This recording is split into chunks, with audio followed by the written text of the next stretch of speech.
ఈ YCP party ఎలా డ్రామాలు ప్లే చేస్తుందంటే,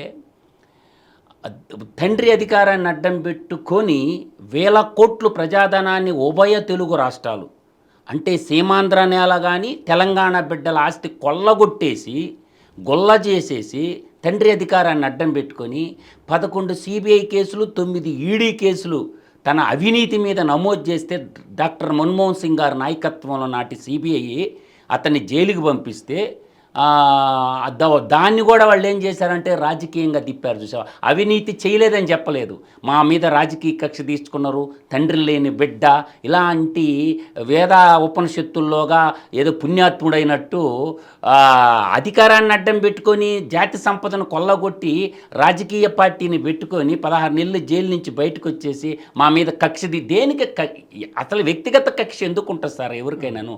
నేను తప్పు చేయలేదని జగన్మోహన్ రెడ్డి ఏ రోజు చెప్పలేదు సార్. నేను ప్రజల సంపదను దోపిడీ చేయలేదని ఏ రోజు చెప్పలా. లడ్డూ కల్తీ జరగలేదని జగన్మోహన్ రెడ్డి ఏ రోజు చెప్పలా. అంటే ల్యాబ్ రిపోర్ట్లన్నీ స్పష్టంగా చెప్తా ఉంటే కల్తీ జరిగినాయని